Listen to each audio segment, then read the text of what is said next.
Final score tonight in overtime, 88-80. Coach, obviously the came out down 20-9 and down, I think it was it 14 a little bit later on.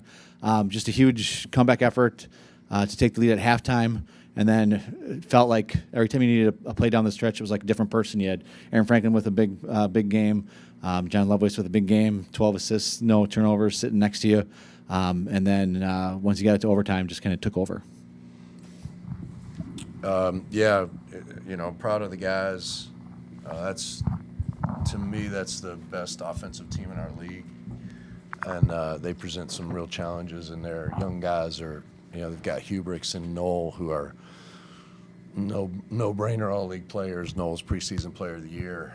And but their young guys are really coming on. Hurt us tonight, Callahan and 21, forget his name.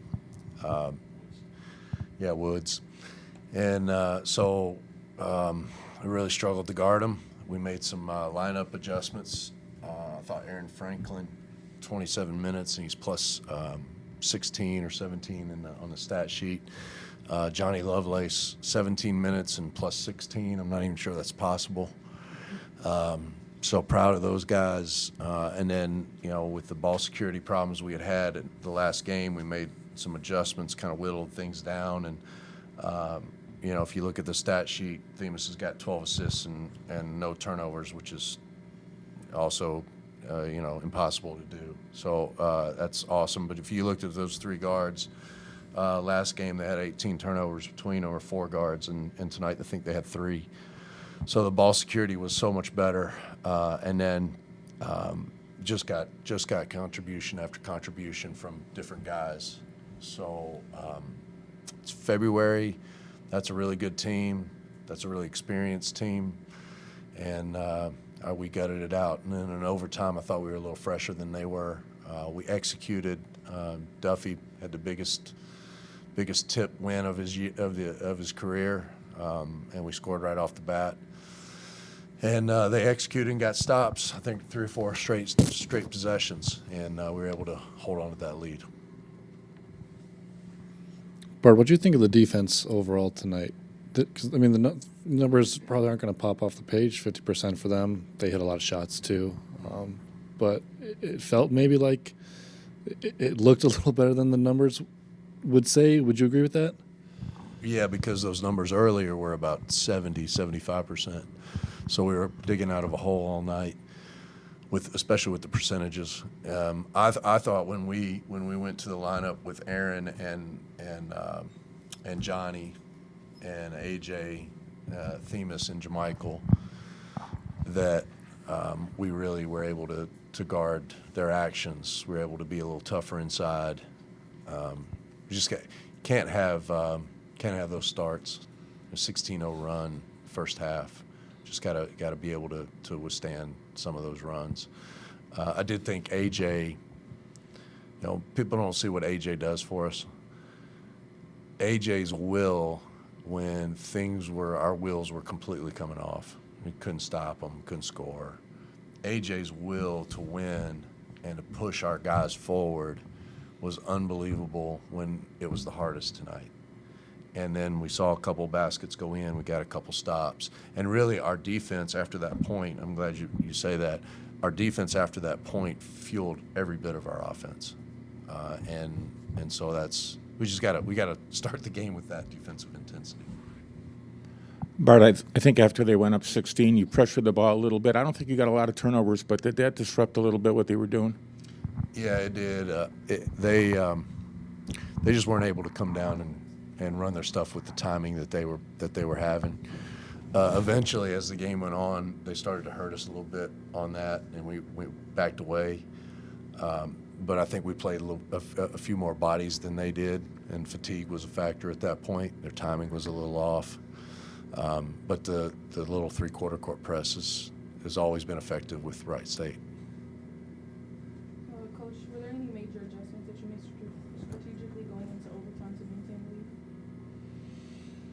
Well, really give credit to Jake Williams, my associate head coach. He came up to me, and we had Jamichael and Aaron in, and we brought He said, we really need to win this tap. As simple as this sounds, but we put Duffy in, and Duffy went in that tap. We really executed that first play and got where we wanted it. We scored it. I don't know if we made. I think we missed the free throw, but we set the tone.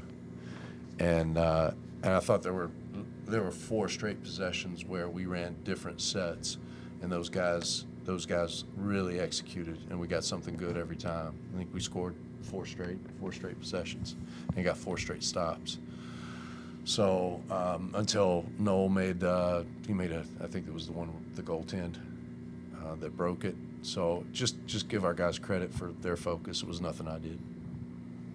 Themis, for you, 21 points. You led the team in shot attempts too. To match that with 12 assists and then have no turnovers, how do you thread that needle of aggressiveness while also looking to pass and not turning the ball over? How did you do that tonight?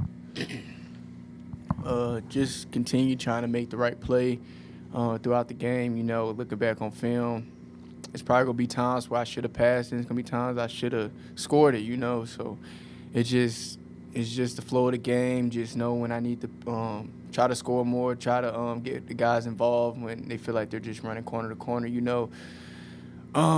It's really just a feel. I'm trying to make the right play every game, and if they make me shoot 20 layups, and I'm going to shoot 20 layups. If they make me pass the ball, I'm going to pass the ball. So it just come down to just making the right play.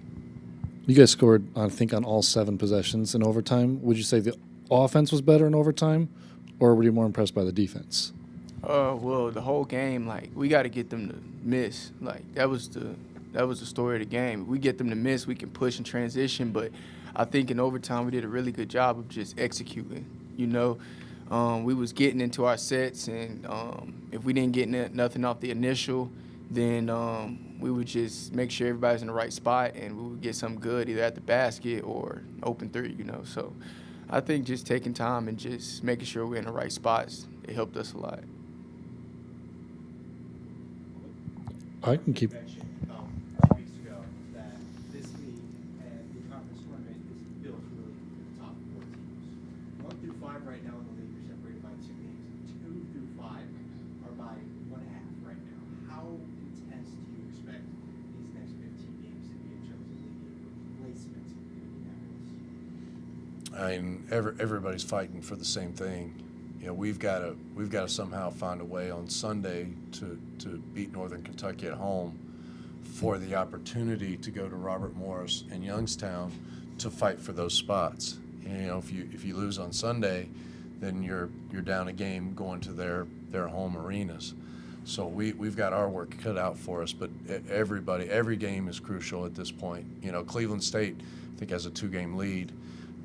But if you look at their schedule, that 2-game lead is not safe. And I thought all along, told our guys, I thought 15 wins would win the league.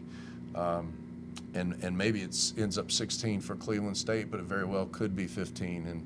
And we've got a chance still to get to 15. Now, we dropped the 2 home games. The way we've done this all along is we said we've got to win all our home games, and then half our road games get you to 15. We dropped 2 home games. But now we're sitting at 5 wins on the road. So you've got an opportunity to pick those back up. I know that's a lot, but it is a race to 15 wins, maybe 16. But if you get to 14 or 15, you're probably going to get one of those 4 spots.